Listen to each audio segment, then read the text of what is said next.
We are following breaking news this morning that the United States launched cruise missile strikes against a Syrian airbase. Yesterday evening, 59 Tomahawk missiles were launched from the USS Ross and USS Porter in the eastern Mediterranean Sea, targeting the Shayrat airfield near the city of Homs. It follows a chemical attack on Tuesday by the Syrian regime against a rebel-held area that killed roughly 100 people, including dozens of children. Turkish authorities say autopsies supervised by the World Health Organization show sarin gas was most likely used. The Pentagon says the strikes targeted Syrian aircraft and infrastructure, including fuel supply, storage, ammunition, air defense, and radar systems. According to U.S. officials, extraordinary measures were taken to avoid civilian casualties, and no personnel were targeted.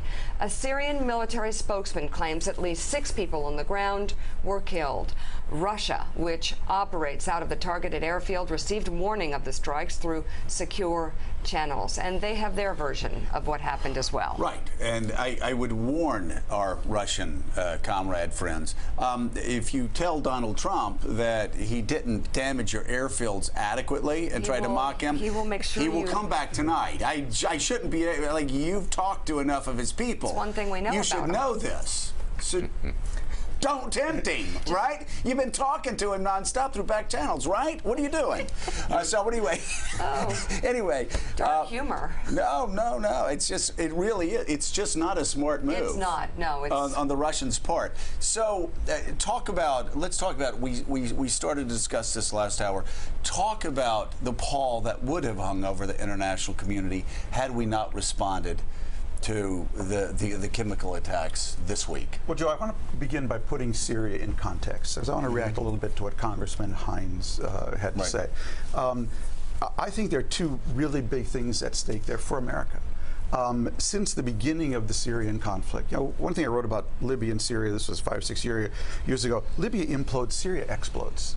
Okay, it sends its people all over the region. 5 million people across the world. So it's shaking Jordan, it's shaking Lebanon. These are basically pro-Western, pro-American regimes. So that is a threat to us.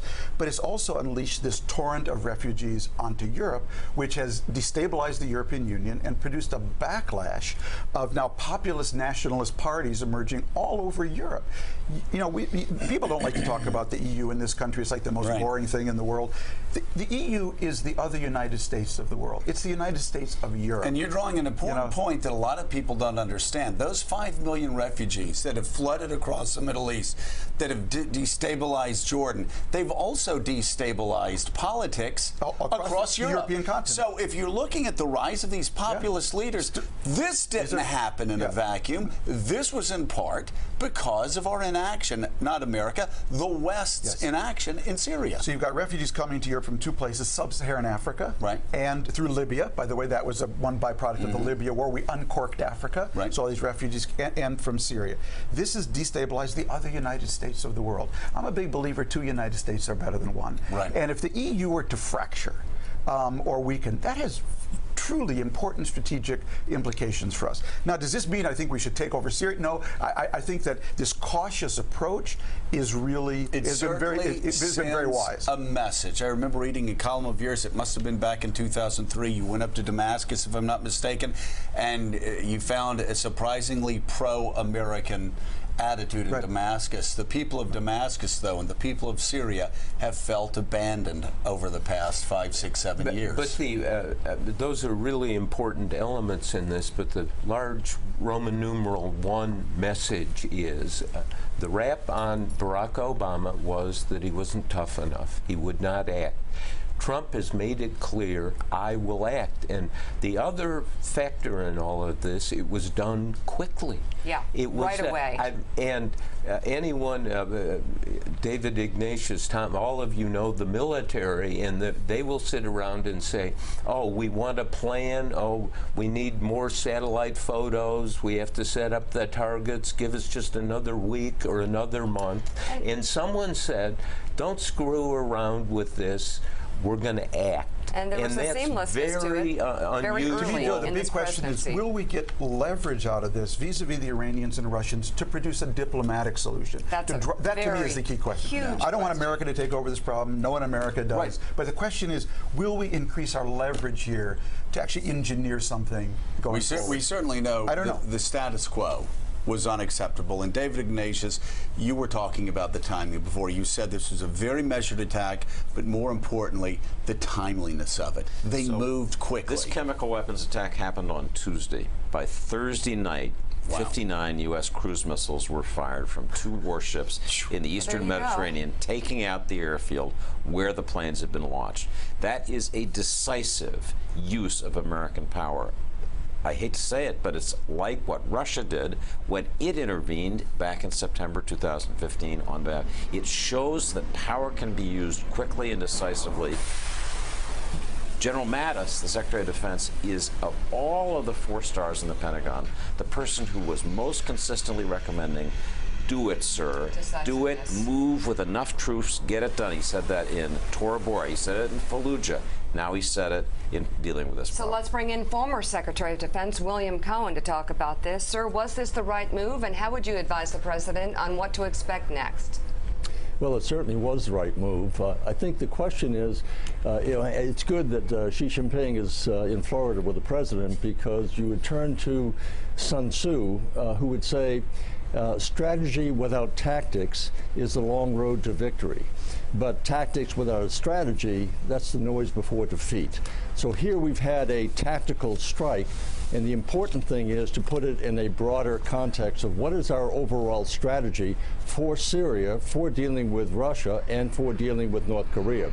So I think what is happening is they're putting together a comprehensive strategy and not just look at this as a simple strike and sending a signal, more to come, unless you know what the more to come is going to be. So I think it was an important statement to make. I think it certainly would get the attention of the Russians. And by the way, I would seek to bring about a diplomatic solution in this context that is time to embarrass President Putin. He wants respect. That is the one thing he has been barking about as such. I get no respect. He wants respect. We should not give it to him. He has enabled Assad to carry out these heinous crimes.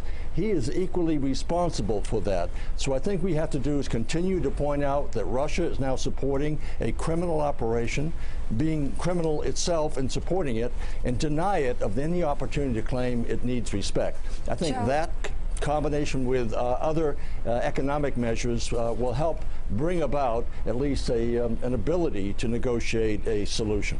Joe, the responsibility that Putin holds here, isn't that something we need to hear from Trump at some point? Oh, there's no doubt about it. And I do, though, think there were so many things that happened strategically last night that I want to follow up on what the Secretary said. We did send a message, Mr. Secretary, to Syria and Assad. We also sent a message, of course, to the Chinese at a very good time. But we also sent a message to Vladimir Putin, one that I had been calling for some time, when President Obama was wringing his hands about Crimea. I always thought the best thing to do would be to run military operations in Poland and keep running them and keep building up those forces, again, because it does, at the end of the day, come down to the fact that he wants respect, the fact that Russian foreign policy has been run on resentment now since Christmas Day 1991.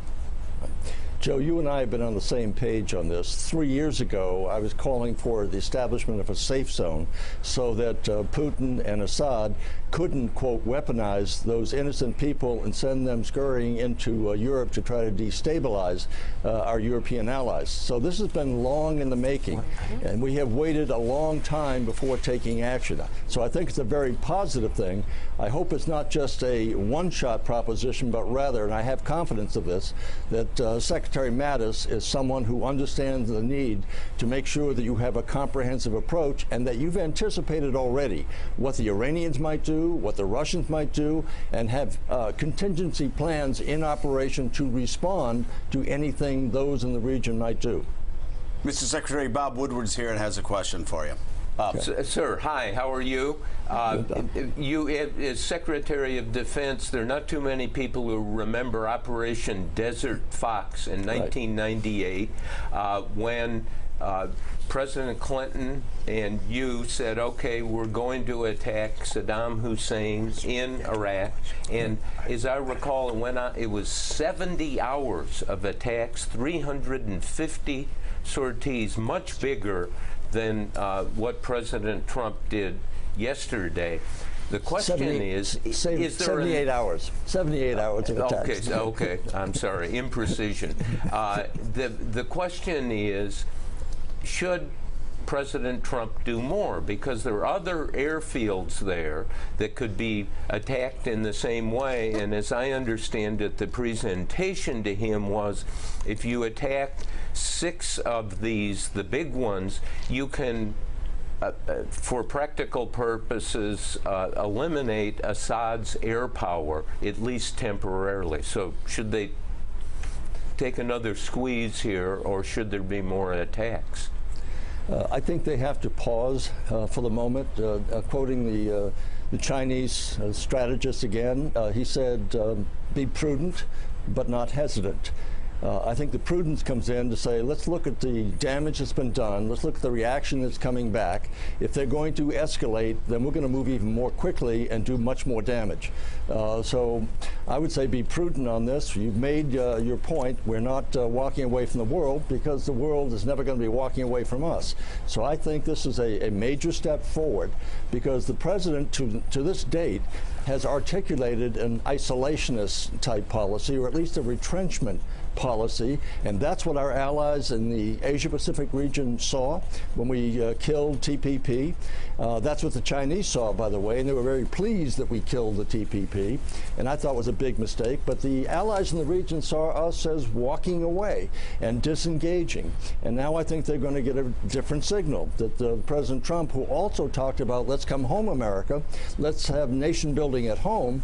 You can't have nation building at home when the world is coming undone. You have to remain engaged, and I think this sent the signal to the Syrians, to the Russians, to the Chinese, to the Iranians, and to everyone in the region, that we're not disengaging. We're going to be more engaged than ever before. David Ignatius. Mr. Secretary, Secretary of State Rex Tillerson goes to Moscow next week, probably to talk with President Putin. What should Tillerson say to Putin specifically about Syria? I think he should go and say, President Putin, you had agreed to help in Syria. You've established bases there. You have protected your client state as such. You are responsible for not supervising your client state. You promised to get the chemical weapons out. You didn't get them out.